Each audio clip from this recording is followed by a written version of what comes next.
Thank you for tuning in, hope you're safe and well. Woodsy here, and today we're going to be looking at the Hoka Sky Kaha Phantom Black after a month.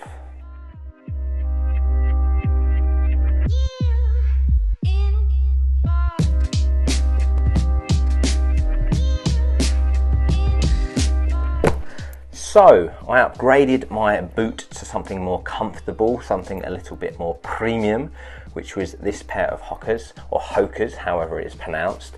They were a retail price of £180, but I think on a sale I got them for like around £135, which was still quite expensive from what I previously paid, but I wanted to have a really good Gore-Tex and grippy and comfortable boot, like trainer, walking, hiking, shoe type deal.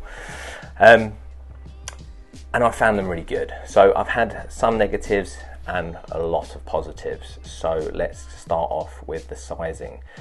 I would say that these fit true to size, and they're really comfortable, even for me who has a wide set foot.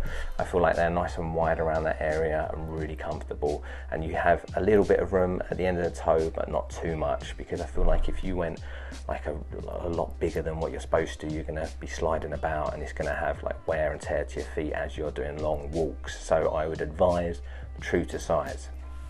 Now, as for comfort, they've got that really cushioned midsole and it is extremely comfortable. That is what led me to buy another pair for leisure wear. So these are for work, and then I bought another pair in like a khaki olive green to wear when I go walking through the woods and stuff. But that is what led to a problem, and that I will talk about later. So back to these, really comfortable underfoot and also really grippy. So you've got Vibram rubber on these, and they do really grip well on all terrains. They're probably the grippiest shoe I've had in a long time. But what I would say is the only negative thing that I'd seen on a lot of comments is people saying how that Vibram rubber does wear down quite quickly. I've also heard this on the rubber on Adidas Terras because of the same rubber used, but I think you're going to get that with any shoe. The rubber is going to wear down if you're continuously walking and wearing them and stuff like that. So it's just inevitably going to happen, basically. As to the Gore-Tex, it's really good. I will include videos of me walking around. I did some shots where I got my really pasty pins out, wearing some camo shorts, going into the water, going into the mud and stuff like that, and they handled the water really well, went quite deep, and I didn't get my feet wet at all. And then recently I walked home in these when it was torrential rain and there was puddles and flooding, and I went through really deep water, which I will include as well, and I got home and my feet were dry, apart from they were a little bit moist, because I wouldn't say these are hot or warm in the sense that they're insulated or fluffy or anything inside, but once you do get walking, because you're quite insulated and that you've got that rain protection, the temperature does rise in them. But when you're stationary and just standing and you've got the cold elements, your feet are not that warm. So it's a bit of a weird balance, but I actually quite like it because of that, because if it was insulated with like a Sherpa lining to make it really thermal, I think it would be too much. I would advise lacing the laces all the way to the top, because then it gives you extra support, and also it stops from like little twigs or stones and stuff going inside the shoe, because that's always annoying. But once they're laced to the top, it's fine, and you've got nice movement and comfort on that cuff. I had no troubles with that cuff. What I would say is the laces, because they're like a rope and a little bit silky, you do actually notice that sometimes they do untie, which is unfortunate. But again, with those kind of laces, that's going to happen anyway. The cleaning sense of it, they're really easy to clean. But what I was said in the previous video is that I wondered if this toe box, because of the texture on it, would grab the dirt, and it does. But you're going to wear your shoes, it's just going to happen, but it's just a little bit awkward to clean stuff off of that. And what I would also say is when you get these really dirty, which I have, and then you give them a good clean, they never look brand new again. They're always going to have that worn and sort of faded nubuck look to them.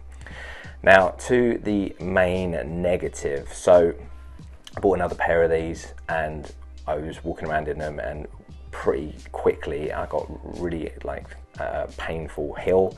It was really uncomfortable, and what it was is in the right side right in that area there was like almost like a little lip, really hard to notice, you couldn't even feel it that much, but it was just so painful walking on it, which was such a weird experience because I found these so comfortable. Like I feel like I'd want to wear these all the time. That was the reason why I bought another pair.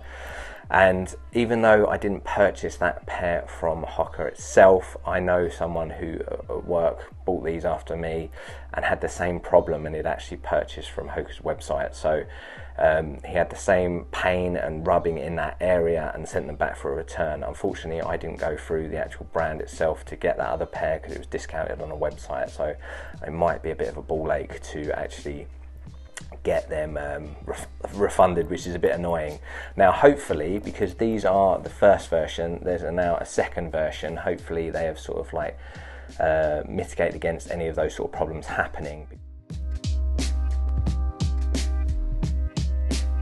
To the comfort and the ease of use. So as I said, they have a really wide opening and they are really easy to slip on and off, which is always good, because when you've got like a high top or a boot or something like that, it's so annoying to try and squeeze your foot in and out. But because this has got such a nice wide opening with that tongue, there was no complaints there.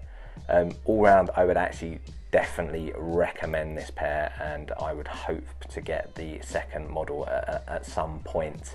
But yeah, hopefully that was helpful. Hopefully I've answered the majority of the questions if you are looking to buy a pair of Hoka boots. But yeah, thank you for tuning in. This was it out.